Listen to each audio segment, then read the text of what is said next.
Yo les petits potes, nouveau concept, nouvelle vidéo. Aujourd'hui, on va on va parler du potentiel Ballon d'Or 2025. Déjà, vous le savez, aujourd'hui on va parler des potentiels Ballon d'Or, donc leur parcours, potentiel gagnant la finale qui peut être important ça, et les joueurs surcotés de la saison, on en parlera plus tard. Un parcours assez mouvementé pour Ousmane Dembélé. Le joueur, c'était un ancien Rennais, on dirait le Désiré Doué dans son parcours. Ousmane Dembélé qui a explosé sous Luis Enrique. Sa finition, son nombre de buts qui a complètement tergiversé. En effet, les nombres de buts s'explosent de plus en plus. Il est toujours apte et il va en finale avec Paris, donc il y a le Ballon d'Or. Moi, j'aurais mis à 80% sûr de l'avoir. On peut parler d'un talent, Lamine Yamal, le représentant de la jeunesse à l'état pur. On le voit avec tous ses trophées, etc. Et encore une fois, face à l'Inter, il a montré que c'était lui le patron, même à un âge si jeune. Et le Ballon d'Or, il peut quand même arriver, même avec cet arrêté en demi-finale. Il a ces situations, on les connaît. On se rappelle le 87e, Rafinha est là, à Cherby. Il a 37 piges, il la bute dans les dernières secondes, qui relance l'Inter et qui va mettre avec Fratesi dans les prolongations le but du 4-3. Donc éliminé, mais il le méritait. Peut-être au moins une deuxième ou troisième s'il sera en finale.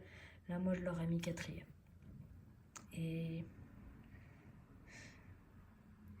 50% de chance de l'avoir. Bon, après, on a Rafinha, magique quand il veut. On l'a vu dans les grands rendez-vous.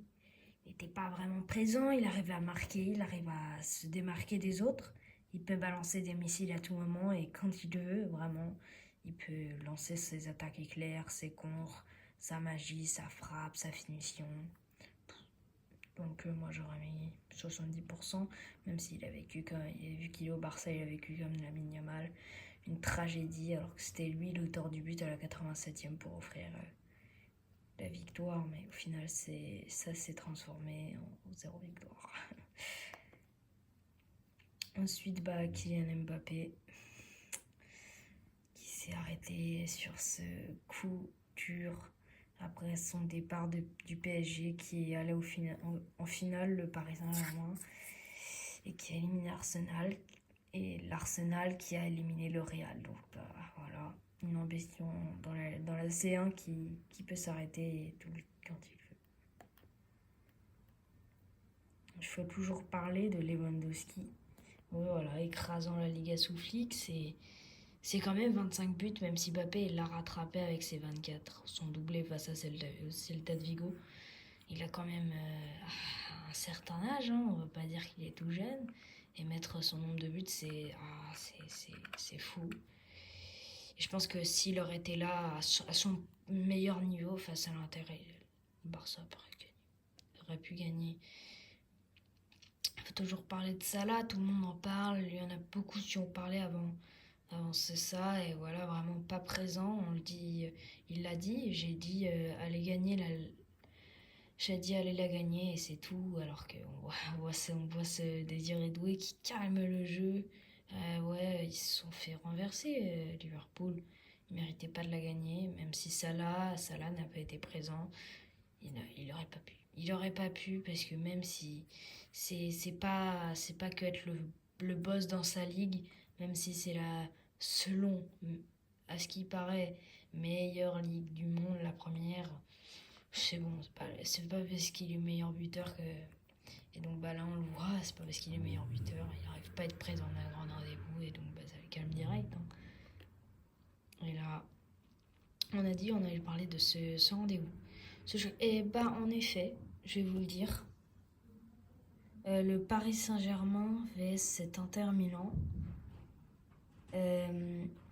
Ben, en fait, il y a plein de théories qui prouvent que le PSG pourrait gagner, etc. Mais franchement, ça peut être vraiment serré, même s'il y a un petit avantage à l'Inter, même avec les théories, je sais, c'est qu'en fait l'Inter a cette facilité dans les corners, et on peut le remarquer. Paris a des difficultés dans les coups de pied arrêtés, sur le marquage des joueurs, même si face à Arsenal, on a vu, moi j'ai remarqué que Donnarumma a fait des meilleures sorties de balles, enfin sorties tout court, pour arrêter des ballons comme ça, donc c'est bien, moi je trouve. Et donc ce match peut être serré, même si euh, Paris peut, avec les théories et puis du chouette.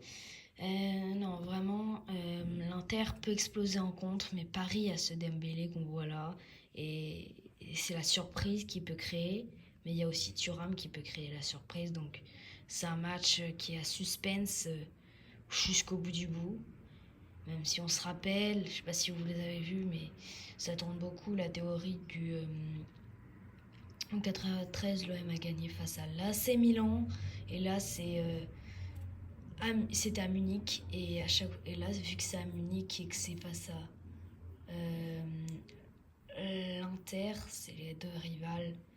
Bon, voilà. Et à chaque fois, les équipes qui vont à Munich, ils la gagnent. Dortmund en 2010. 93, c'était l'OM. Là, c'est Paris en 2025, enfin, potentiellement. Et voilà. Ensuite, bah, la révélation quand même. Un joueur surcoté qui était de base un joueur de deuxième division néerlandaise, qui va arriver au PSV et qui va faire une bonne saison. Ça, il était pas mauvais. Et ensuite, bah, avec le départ d'Hakimi de l'Inter, l'Inter va le recruter et c'est là qu'on le voit. C'est un joueur surcoté qui peut vraiment, qu'on ne voit jamais dans les top 5 des meilleurs latéraux du monde, alors qu'il peut faire très mal et c'est un des joueurs les plus utilisés dans la stratégie de l'Inter. Et on le voit dans ce match où il a fait une passe D, 2 buts, doublé. C'est incroyable alors qu'il est retour de blessure. C'est un joueur qui peut apporter la surprise pour cet Inter et surtout pour le Barça qui était surpris de voir ça. Cette vitesse d'exécution, cette rapidité à jouer et cette volée, vraiment, on l'avait pas vu. C'est digne d'un attaquant, tout le monde le répète, et c'est un latéraux, quoi, c'est pas un attaquant. Donc il peut créer la surprise et c'est vraiment un joueur surcoté qui devrait être mieux traité de tout le monde et d'être dans les top 5 des meilleurs latéraux du monde. Au lieu, on parle toujours de Jules Koundé, de Achraf Hakimi. Voilà, c'est le Achraf Hakimi. Il y a Dumfries aussi. Il y a Dumfries qui a aussi une très bonne vitesse, qui peut aller très vite sur son couloir et très bonne exécution. Donc, rien à dire.